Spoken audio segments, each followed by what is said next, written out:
Hello, welcome to the second lecture.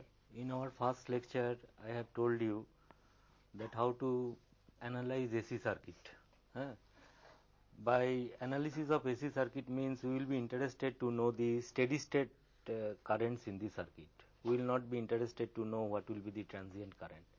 Because what happens is this, if supply voltage is varying harmonically, suppose like this here, suppose this is the AC voltage V, with this plus means potential of this point with respect to this I am meaning. Now when I close this switch, I can close this switch here, I can close this switch here, I do not know, or I can close this switch at this point. It is left to chances because supply voltage is already present and it is varying with 50 Hertz frequency. So at any point of time I can close the switch. But what I want to tell is that after that closing of the switch at different instant of time will only change the transient part of the solution. That is the current response. If you completely solve it, as we have seen earlier, it will be some Vmax by Z into sine of omega t minus theta plus another constant into e to the power minus t by.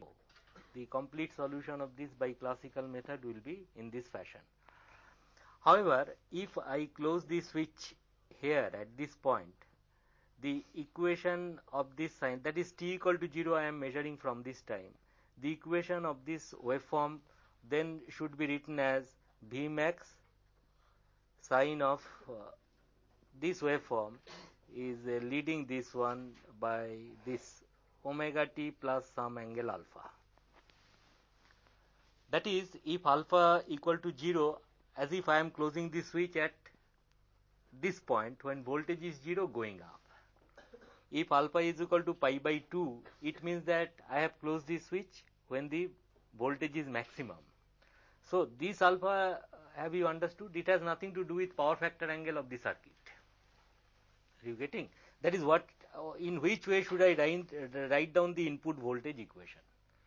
So this alpha is decided by the switching instant. Decided by switching instant. Anyway, I will not go into very much detail of it, but physically tell you how to find out the total response of the circuit if you consider different instant of switching.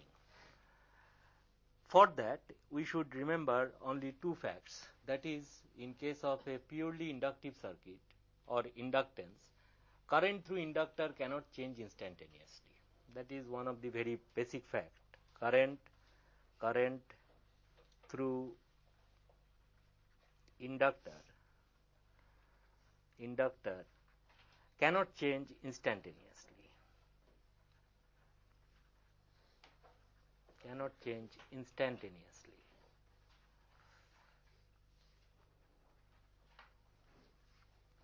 And also for a capacitor, voltage across its plate, the plate of a capacitor cannot change instantaneously. Voltage across the plates of a capacitor cannot change instantaneously.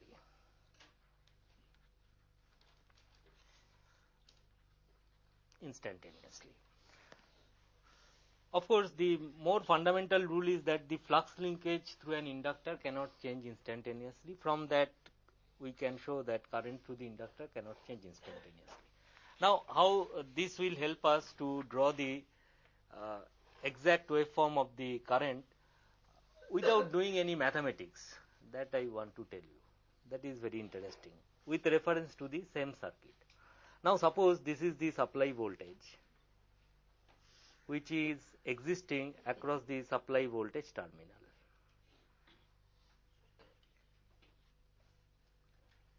Like this. Let us consider a current a circuit, inductive circuit, where the current response will be lagging the voltage in the steady state. Steady state current response is like this.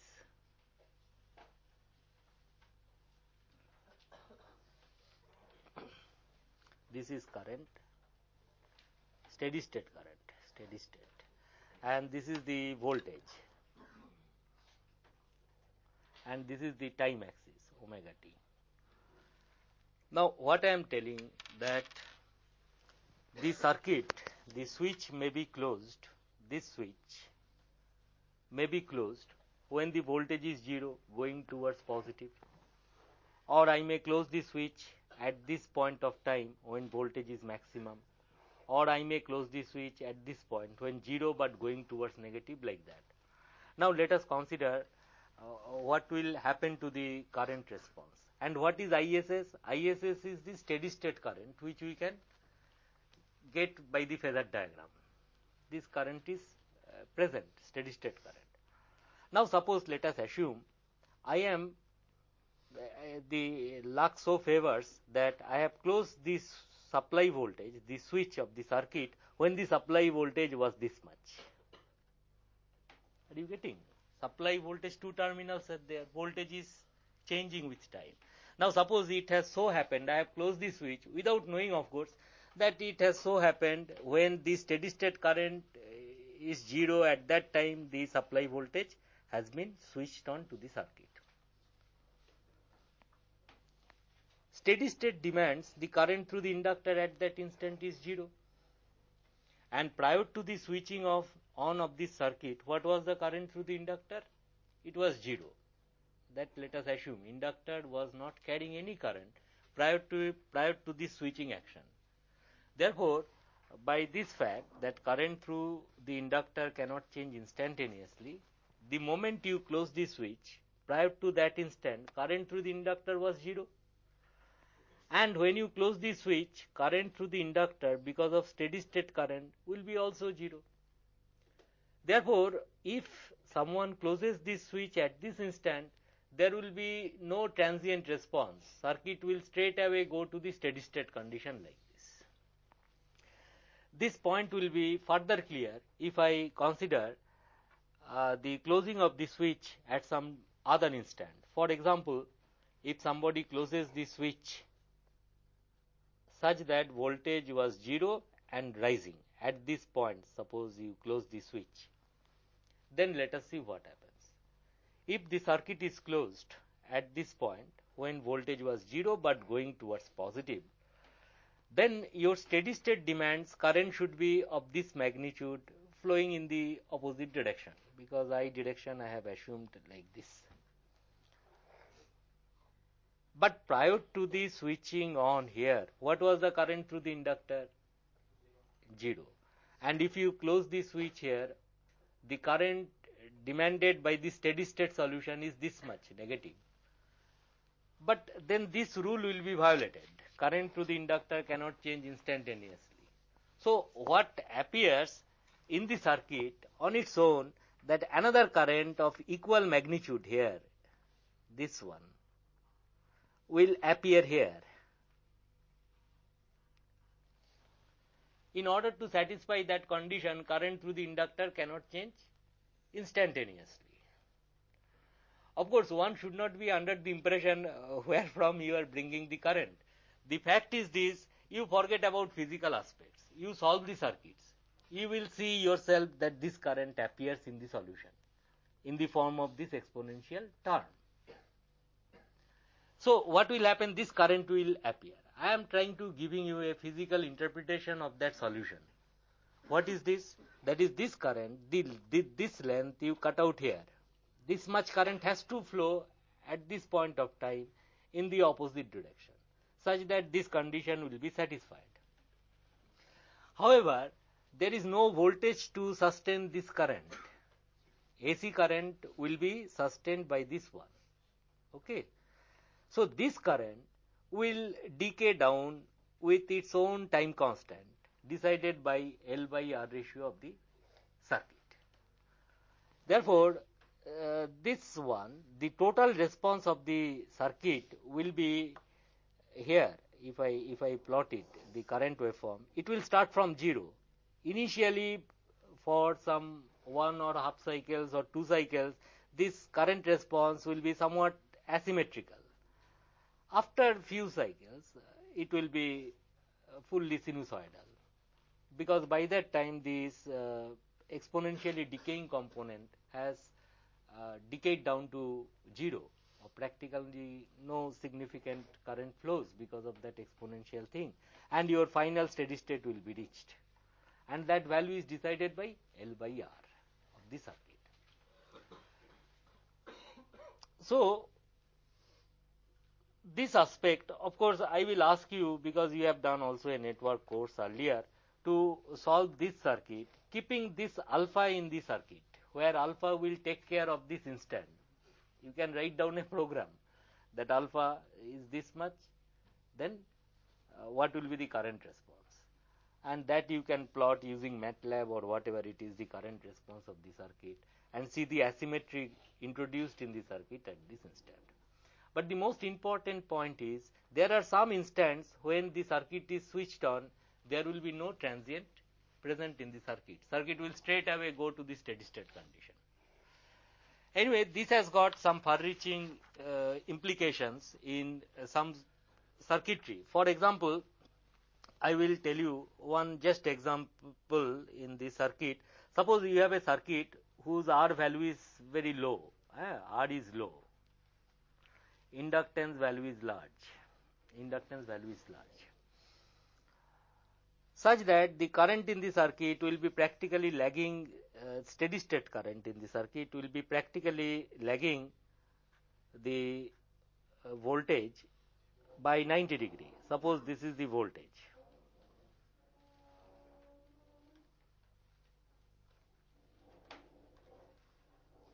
This is suppose the voltage. And the current response in the circuit will be practically lagging 90 degree. Okay. So this is voltage and this is current. It will be somewhat like this. So this will be the current waveform in the circuit.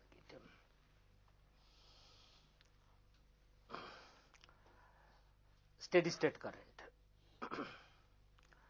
Obviously, if the circuit is closed at this point, what will be the current response? It will be I max by omega L, because R is suppose negligibly small, into sine of omega t minus 90 degree, like that, whatever current, and circuit will go straight away to steady state condition. But situation will be somewhat different if the circuit is closed at this point. This is time axis, omega t. If you close the circuit at this point, omega t equal to 0, how much is the steady state current? Negative this much. Do you think only this current can exist in the circuit at that point of time? No, because inductor current cannot change instantaneously. So there has to appear a current whose length will be this equal to this here, you cut down. And this current, there is no voltage to support this current. This current will decay with the time constant of the circuit, L by R. Now here in this circuit I have assumed R to be very low. So this current will fall rather slowly here, like this.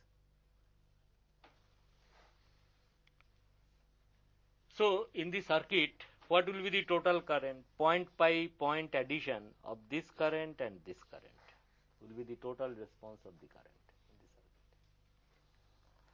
Now note these instants. What will be the total current in the circuit? Practically twice I max. Because R being very low, it has not gone to 0 even in the next peak here. In the next cycle, this may persist also, if not twice, but substantially large current will be existing in the circuit. So what I mean to say, there are some situations, and particularly with circuits, where current magnitude may be practically double, and this is called doubling effect, and which are relevant in power system analysis for rating, for deciding the rating of the circuit breaker, etc. But let us not go into those power system aspects, but I just want to point out one should have a fair idea of what he is doing with a circuit when he closes the switch. And also this thing happens when you switch on a very inductive load from an AC source. If you are lucky that you have closed the switch here, there will be no doubling effect. Circuit will straight away go to the steady state condition. But if you are a unlucky fellow, I mean, it may so happen that you have closed the switch here, right at that point. Then doubling effect will take place. And in case of transformer experiments, you will often find with secondary open circuited, primary is a huge inductance. If you switch on from an AC supply, sometimes fuse blows, although secondary is opened. It should draw a very low current. But because of that is called magnetic inrush of current, one of the factors of this high current will be this one. It depends upon the instant of switching. Sometimes fuse blows, sometimes does not blow, because one really does not know when he is switching on the circuit. Yes, please.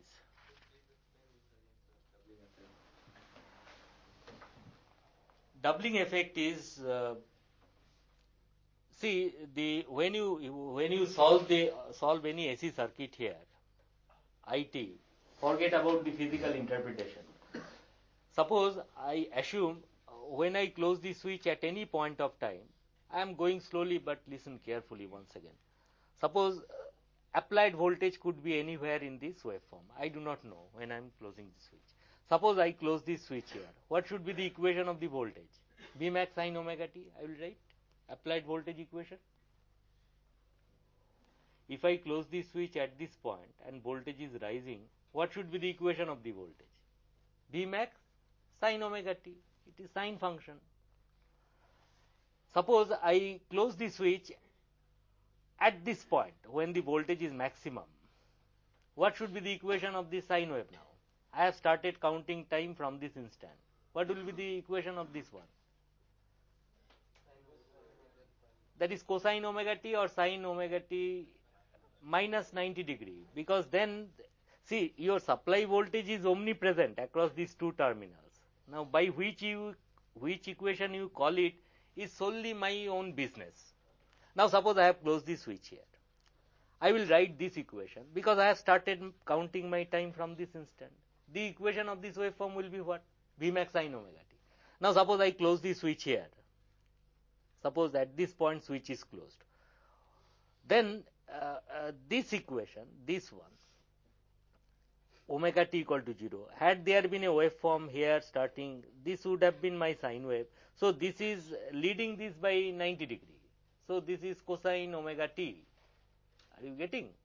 The equation of the voltage will be this way. Therefore, in general, if you close the switch at any point of time, what will be the expression of the voltage? It will be V max sin omega t plus alpha.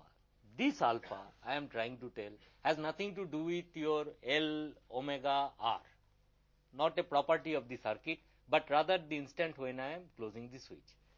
Now, by imagining that alpha equal to 0 means I am trying to tell I have closed the switch at the instant when voltage passes through 0 and increases. If alpha equal to 90 degree, I am trying to tell I have closed the switch when voltage is maximum, like that. Okay. So with this voltage in present as a general case, where alpha could be anything between 0 to 2 pi, you really do not know. One can do a little bit of research, what I am trying to tell. This is the voltage and I want to find out the current. So I will write down Ri plus L di dt.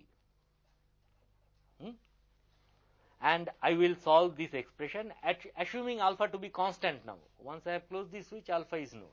I will calculate the current. Now tell me what will be the, by classical way, let us do first order differential equation. Of course, the forcing function is a function of time. but you know several ways of solving this Laplace transform, this, that. Now, what will be the response of the current? The response of the current will be this one, V max by root over R square plus omega square L square will be there, sine of, this will be omega t plus alpha minus theta, where theta is tan inverse omega L by R. And then I am telling this will be another transient portion will come. Okay, another transient portion will come. It will have a magnitude, and this term will be like this, where tau is L by R. Tau is equal to, tau equal to L by R. This tau is L by R. Now, you will see after solving this I leave as an exercise. You solve it by classical method. After solving this, you will find at omega t equal to 0, what is this current? B max by this sine of alpha minus theta. You will find this term is also, minus B max by Z sine of alpha minus theta will automatically come. To satisfy the condition at t equal to 0, current has to be 0.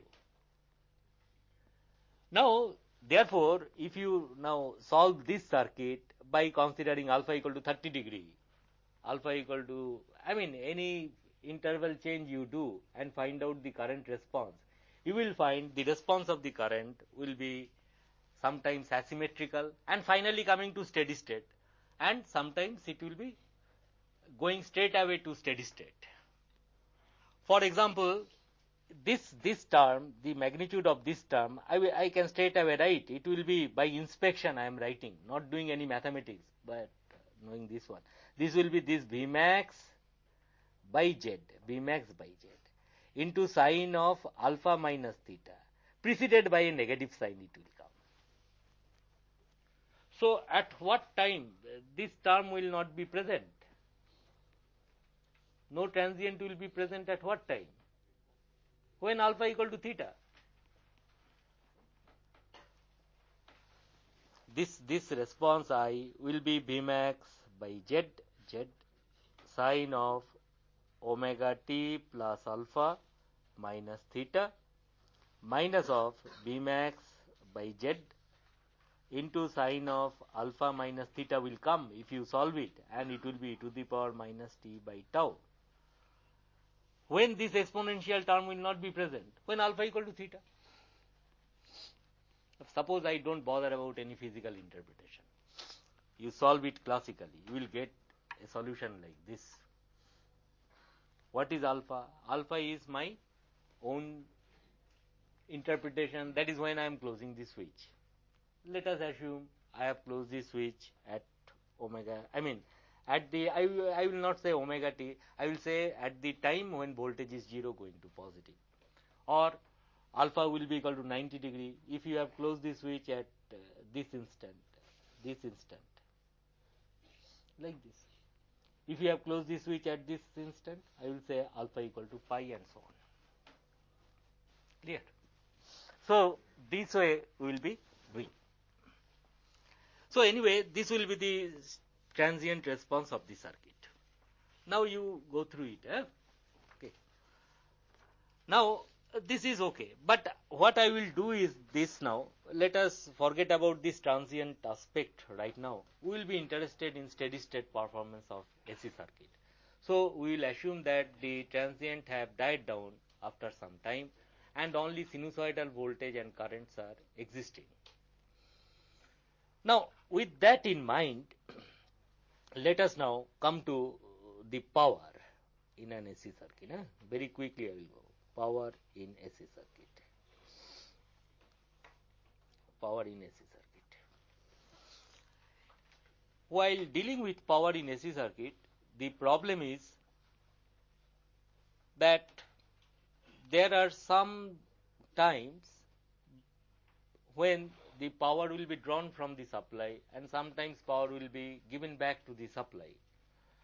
So, what we calculate is the average power drawn from the supply, and steady state has reached, and the expression of the power you know it will be V into I into cosine theta, where V is the RMS value of the voltage, I is the RMS current, and theta is the power factor angle.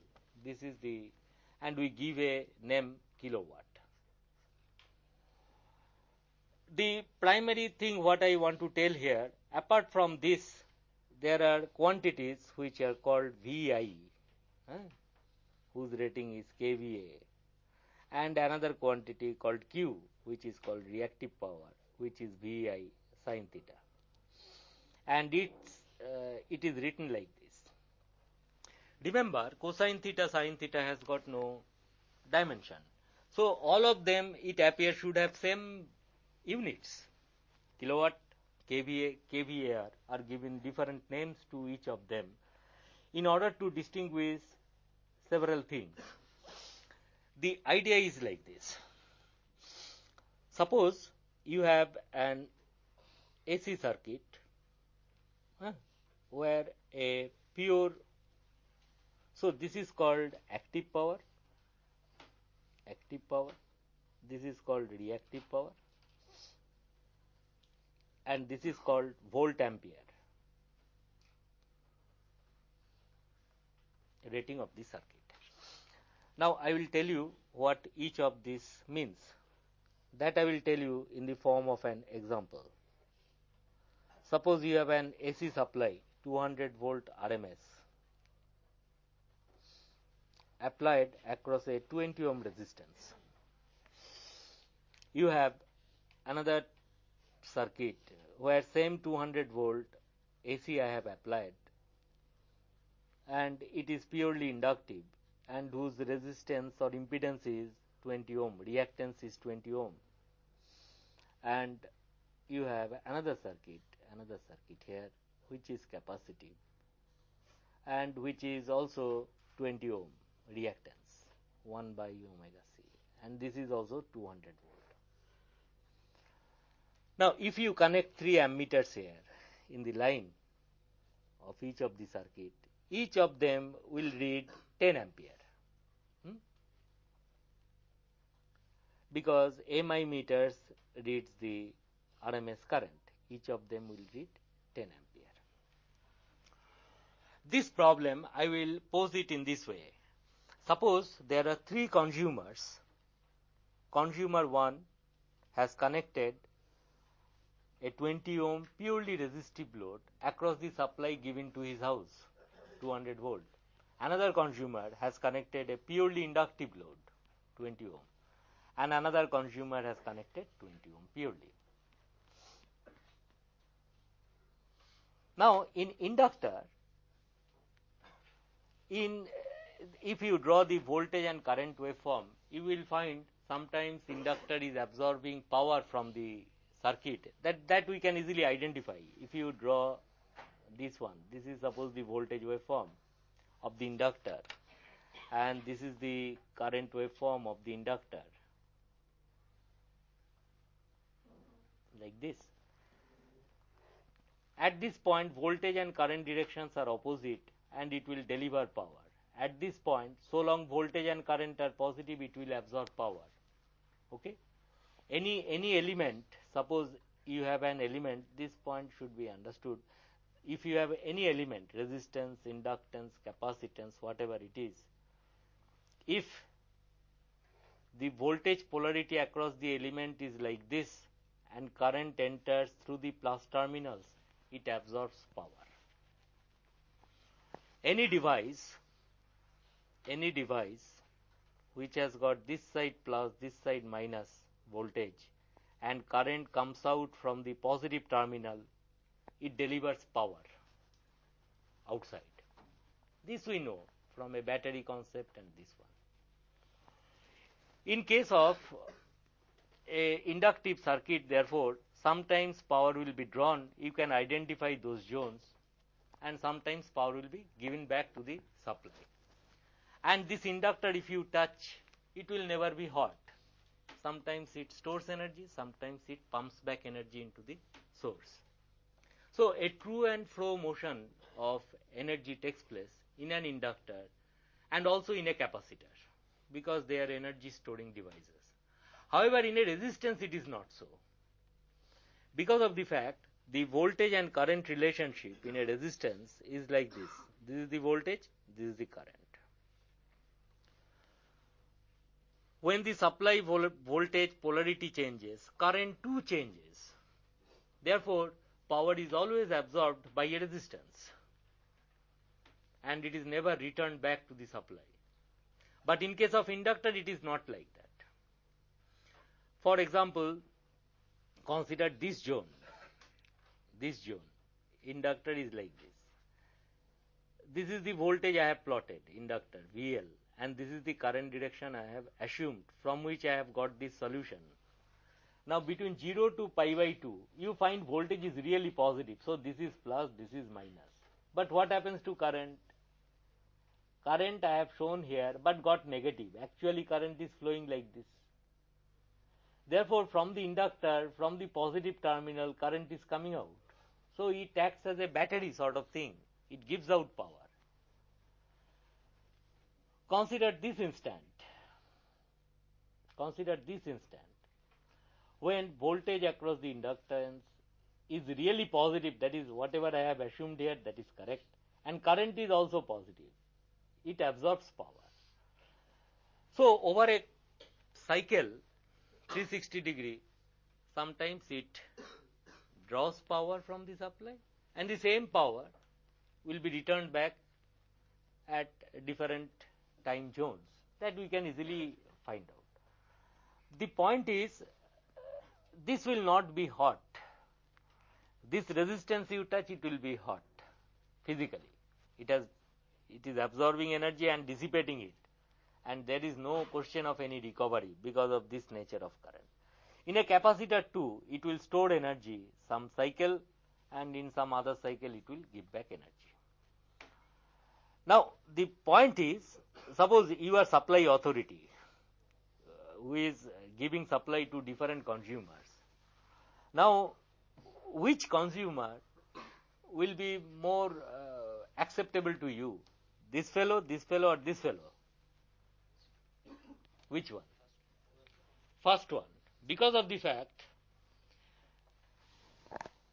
here at the entrance of the consumer's place, energy meter will be placed.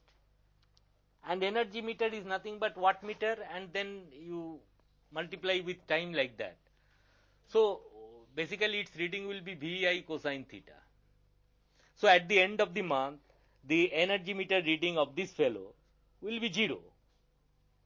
Energy meter reading of this fellow will be also 0. But energy meter reading of this consumer will be quite high. Are you getting?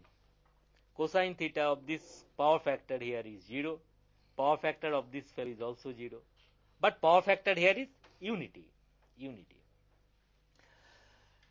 Therefore, this, although they have connected inductor, the consumer can tell always, I have not used your energy at all. Okay, I have taken some time, but given you back next time, in the next cycle, next half cycle, or so on. So far so good. I mean, it appears okay, logical.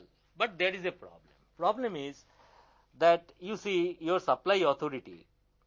Now, before I go to that, so this circuit, what is the volt ampere rating of this circuit? Is 200 into 10.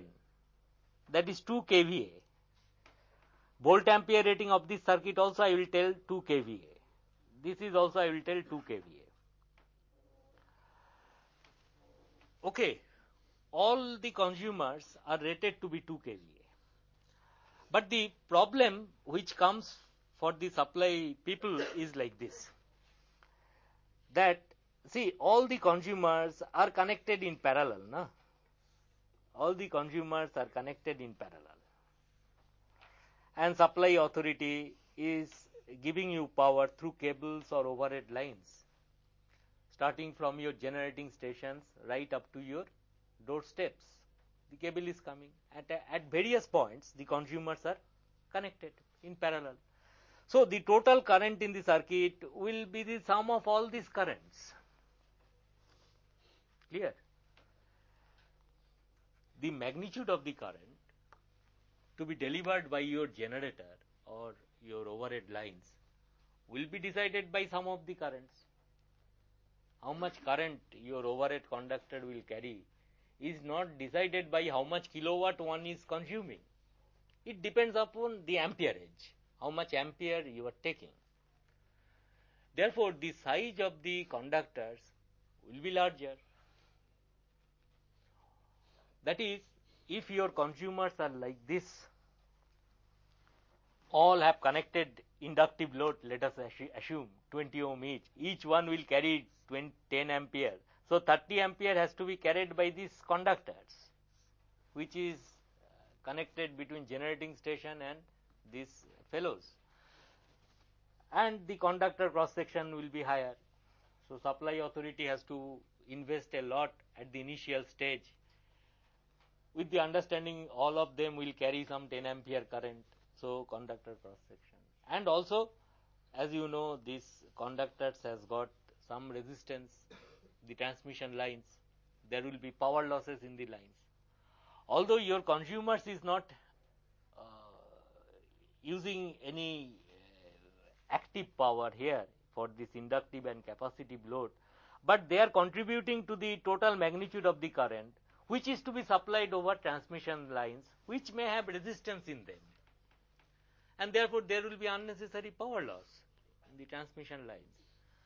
So supply authority has every point to tell, okay, you are not using any power, that is true, but to give you that much of power to play this game, that is, you take power, give me power, I have to spend lot of power in the transmission line.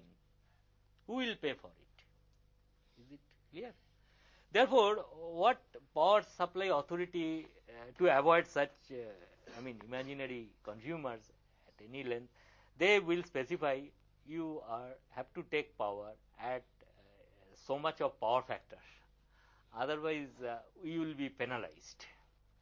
So sometimes power system authority calculate the real power, how much kilowatt he is drawing, and also he will calculate how much kVAR, reactive power he is drawing, and then he will be billed. In fact, for big industries they do like that any industry drawing power say at 0.3 power factor, they will be highly penalized for their reactive power.